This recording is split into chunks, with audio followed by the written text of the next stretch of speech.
Well, how's it going, everyone? OBS Ford Customs here. So, have you, or does your OBS truck have a gauge cluster with no tachometer in it? If so, this video is for you. Today, I'm going to be showing you on how to change your gauge cluster out to a gauge cluster with tachometer. So, the further ado, let's go ahead and get started. You're going to need two tools, You're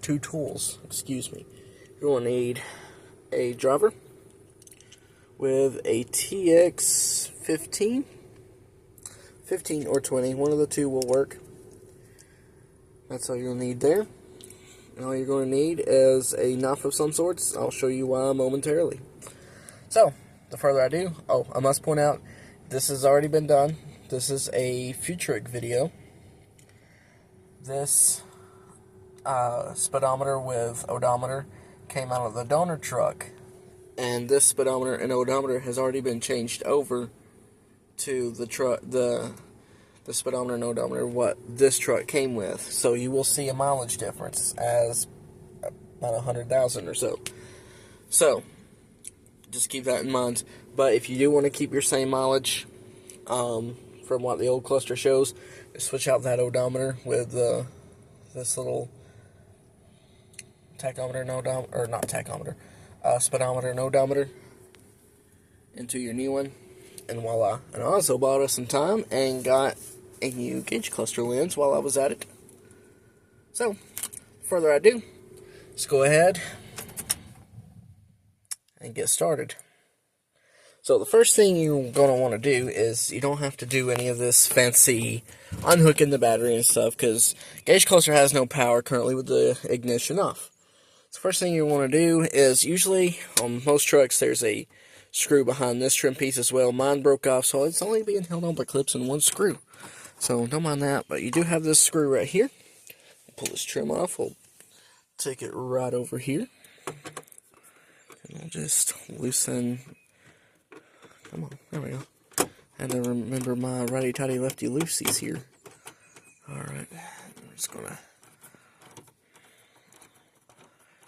Give me just 1 second, this is gonna take a hot second.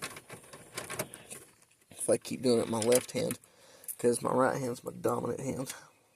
Okay, so, the thing you're gonna, or what you want to use your knife for, is taking this headlight knob off. You're gonna pull it all the way out, which turns your headlights on.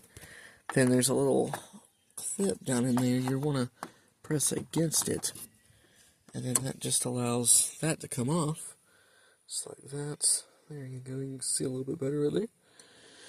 Then you may need this for one more thing. I'll get to that just in a second. So you just want to grab your bezel right here, pull it from the middle, and pull it back, pull this back, and then you're going to want to turn the cluster around here so we can hold the camera up here.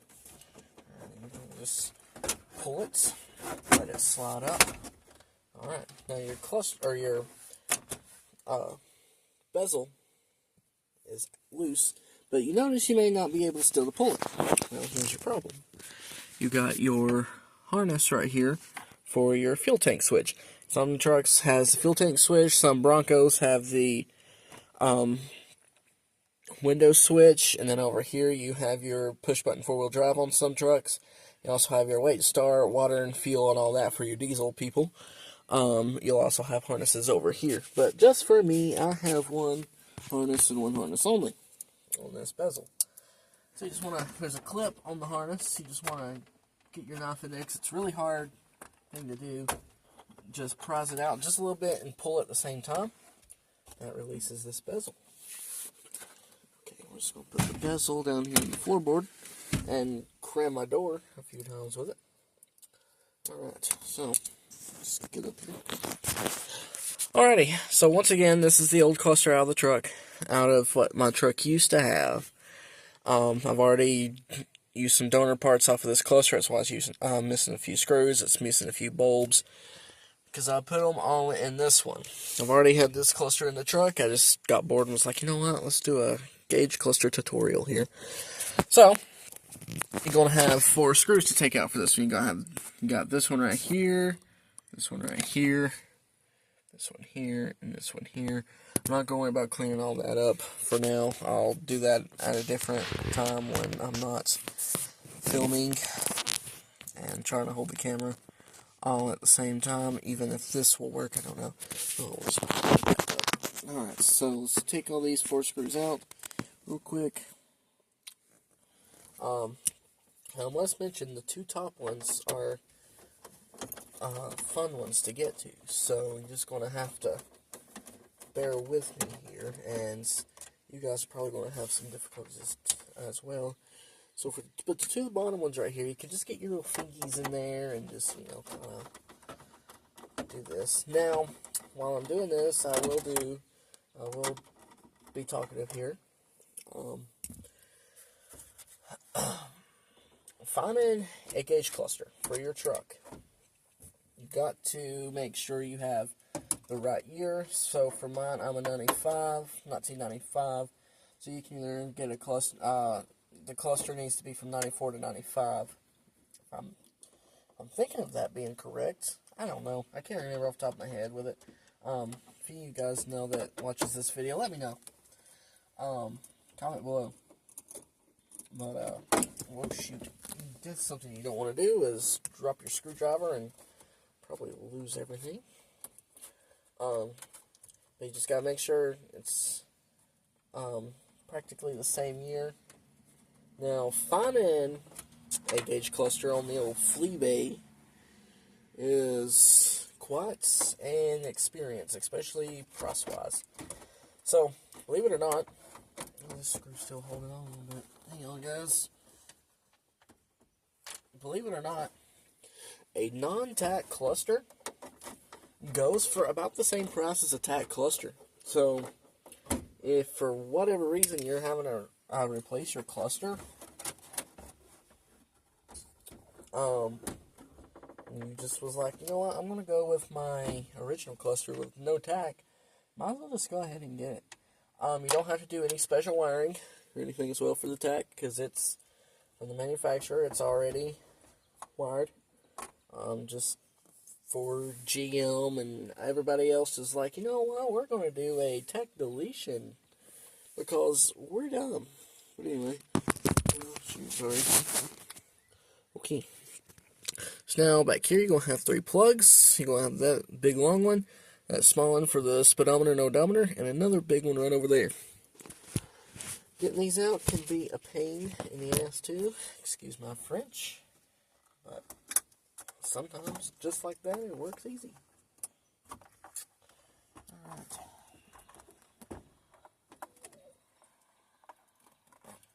Alright, so the old cluster is out. I'm going to let the old cluster sit on the dash here, up against my busted window. Actually, you know what? I want to clean this real quick. Because look how nasty that is. Here's your cluster wiring. Look how dirty that is. So let's clean that real quick. I'll be right back. Just realized I didn't have any good cleaning supplies that I like to use.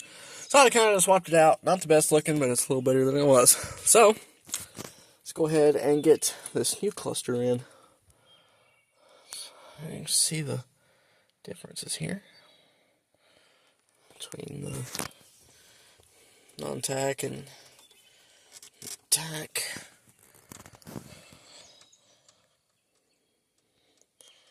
As you can see, the lens is a lot clearer on this one.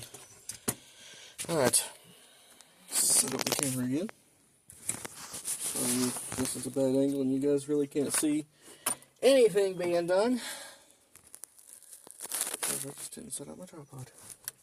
Alright, so plug and play, plug and play. Oh crap. Well, we don't want to do that because we will be running 100 constantly. There we go. Okay. This plug goes around, plug straight in right here. Make sure it clicks. Once you hear that satisfying click, you know you are happy-go-lucky. And we need to plug in our speedometer and odometer. And now, let's see.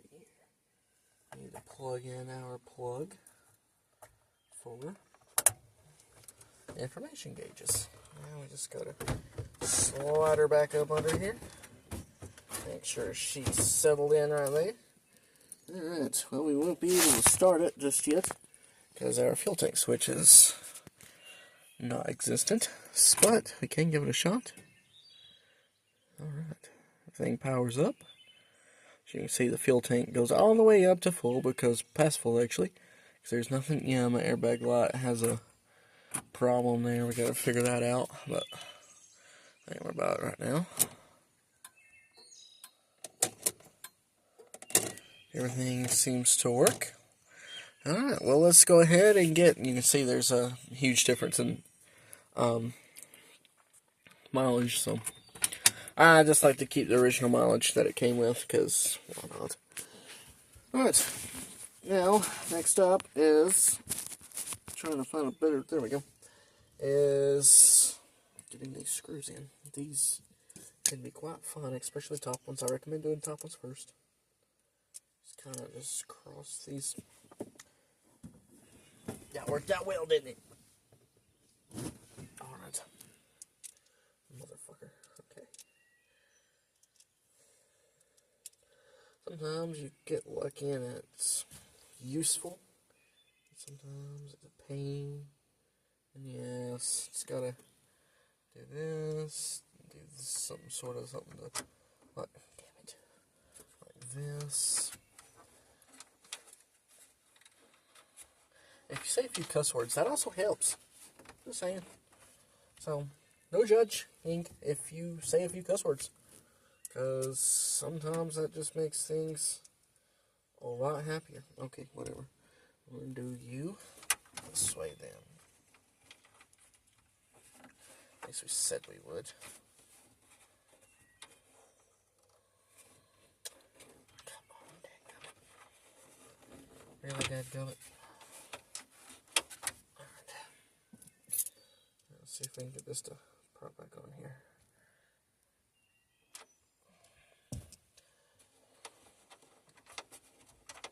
You're bound to piss me off. I've done this so many times, but yet still I've never figured out a way to actually do it the correct way. So yeah, you will have this pain. But you'll have them do that too.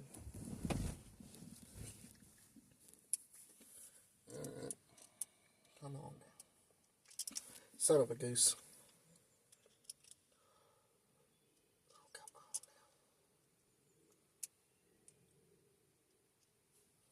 now. Alright, you know what?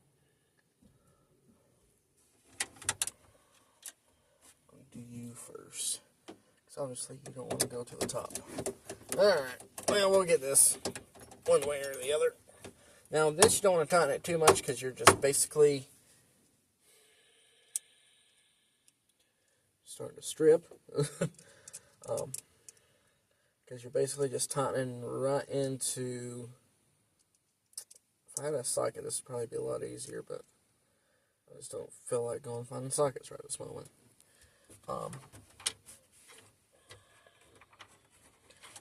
Anyway, as I was saying, don't tighten it too tight because you're basically tightening into plastic. So, and 30-year-old plastic doesn't like a lot of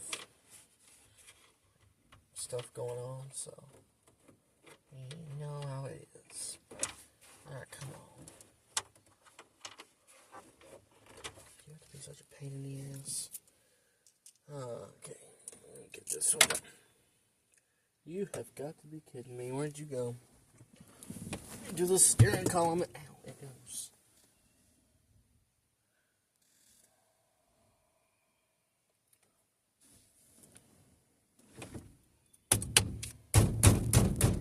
Are you serious? Wait, is that you right there? Yes.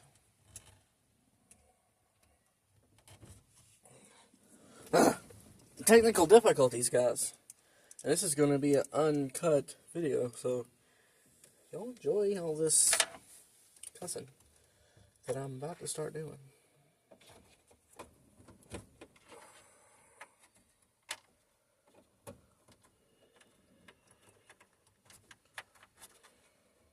Anyway, y'all get the point. I'll be back as soon as I get these freaking screws in. So, I'll be back. Okay, I'm back. I literally got all of them in like maybe 2 minutes after I stopped filming.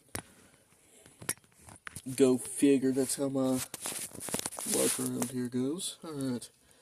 Next. Cluster bezel. Or dash bezel. Or whatever in the hell you want to call the bezel. Let me plug in our fuel tank switch. Alright, that's ready to rock on. Now, just gotta fit this thing through without taking the dash mount with us. It's usually typical. What you would like to do. But what you would like to do and what you don't want to do is two different things half the time. Okay, make sure that's popped in correctly. Go ahead and take our headlight switch. Now, this one right here is a very difficult task. I'm going to need you guys to pause, go back, and take notes as much as you need to. Just do that. Was I being a little sarcastic there, guys? Alright, now we just take this last screw, start it, take the screwdriver, do this, well shit, let me stay on it, do this number a few times, probably about 20, until it gets snug. Again, don't tighten it too tight, because you're, once again, tightening into plastic. Take a trim piece, if you want to clean it, or get some different trim pieces, feel free. And just, these are clips, so you just pop it on there until it pops, just like so. And just like that, you have installed a gauge cluster with a tachometer. So now, let's give her a test. Oh, there's a turn signal on. Oh, look at that. So I did unplug my buzzer for this video's sake, because it does get annoying. And just like that.